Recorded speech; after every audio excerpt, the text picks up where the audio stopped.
আসসালামু আলাইকুম। সংবাদে আপনাদের সবাইকে স্বাগতম জানাচ্ছি। আমি তানভীর হাসান। শুরুতেই সংবাদ শিরোনাম। যুদ্ধবিরতির মধ্যেই গাজায় ভয়াবহ হামলা ইসরায়েলের, নিহত ২৮। মামদানির সঙ্গে সাক্ষাতের ঘোষণা ট্রাম্পের। গাজায় প্রায় ৪০০ বার যুদ্ধবিরতি লঙ্ঘন করেছে ইসরায়েল। যুদ্ধবিরতির মধ্যেই গাজায় ভয়াবহ হামলা ইসরায়েলের, নিহত ২৮। চলমান যুদ্ধবিরতির মধ্যেই ফিলিস্তিনের গাজা উপত্যকায় বিমান হামলা চালিয়েছে ইসরায়েলের প্রতিরক্ষা বাহিনী আইডিএফ। এতে নিহত হয়েছেন অন্তত ২৮ জন। এছাড়াও আহত হয়েছেন কমপক্ষে ৭৭ জন। বুধবার ১৯ নভেম্বর গাজার দক্ষিণাঞ্চলীয় শহর খান ইউনিসের আল মাওয়াসি এলাকার ৩টি লক্ষ্যবস্তুতে গাজার প্রধান শহর গাজা সিটির পূর্বাঞ্চলীয় এলাকা সুজাইয়া এবং জৈতুনে একটি করে ভবনে আঘাত হেনেছে আইডিএফের বোমা। এতে এই হতাহতির ঘটনা ঘটেছে। খবর আল জাজিরার গাজা প্রতিনিধি হানি মাহমুদ বলেন, আইডিএফের বোমার আঘাতে একটি ভবনে এক পরিবারের বাবা, মা এবং ৩ সন্তানসহ পরিবারের সব সদস্য নিহত হয়েছেন। গাজার ফিলিস্তিনিরা ব্যাপক আতঙ্কের মধ্যে দিন কাটাচ্ছেন, কারণ গাজায় এখনও যুদ্ধ পরিস্থিতি চলছে এবং আইডিএফের নিত্যদিনের সহিংসতায় ফিলিস্তিনিরা নিহত হচ্ছেন।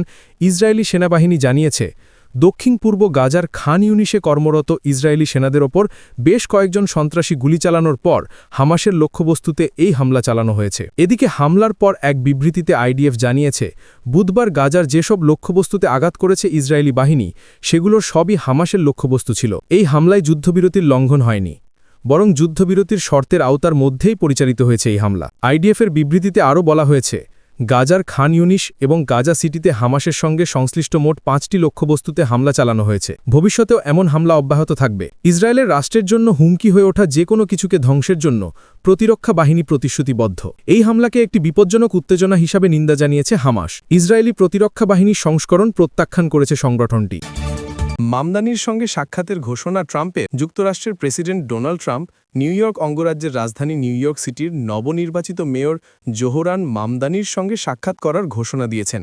শুক্রবার ২১ নভেম্বর মার্কিন প্রেসিডেন্টের সরকারি বাসভবন ও দপ্তর হোয়াইট হাউসের ওভাল অফিসে এই সাক্ষাৎ ঘটবে। বুধবার ১৯ নভেম্বর ট্রাম্প নিজের সামাজিক যোগাযোগ মাধ্যম ট্রুথ সোশ্যালে এই তথ্য জানিয়েছেন। ট্রুথ সোশ্যাল পোস্টে তিনি জানান, আমরা এই মর্মে একমত হয়েছি যে ২১ নভেম্বর শুক্রবার হোয়াইট হাউসের ওভাল অফিসে আমাদের সাক্ষাৎ ঘটছে। মামদানি অবশ্য আগেই এই সাক্ষাৎ নিয়ে আভাস দিয়েছিলেন।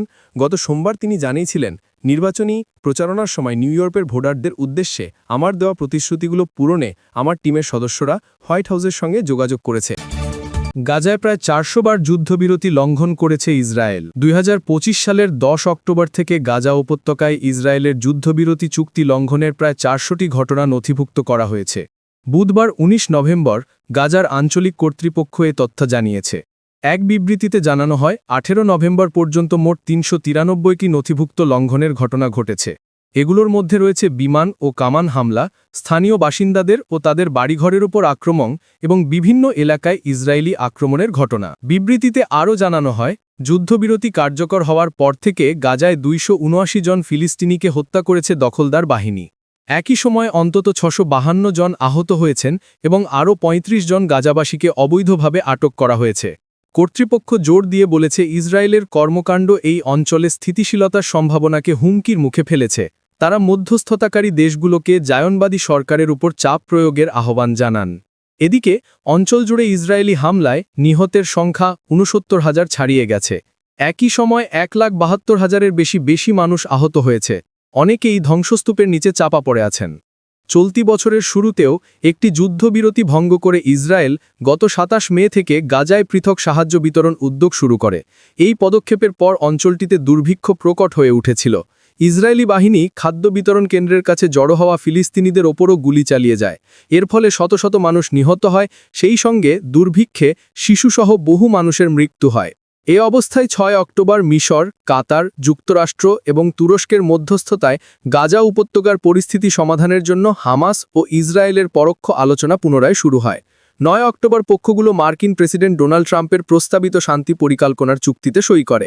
১০ অক্টোবর থেকে যুদ্ধবিরতি কার্যকর হয়। প্রসঙ্গত, গত বছরের নভেম্বরে আন্তর্জাতিক অপরাধ আদালত গাজায় যুদ্ধাপরাধ এবং মানবাধিবিরোধী অপরাধের জন্য নেতানিয়াহু ও তার প্রাক্তন প্রতিরক্ষামন্ত্রী ইয়োবাভ গ্যালান্টের বিরুদ্ধে গ্রেপ্তারি পরোয়ানা জারি করে। উপত্যকা জুড়ে যুদ্ধের জন্য ইসরায়েল আন্তর্জাতিক বিচার আদালতে গণহত্যার মামলার মুখোমুখি।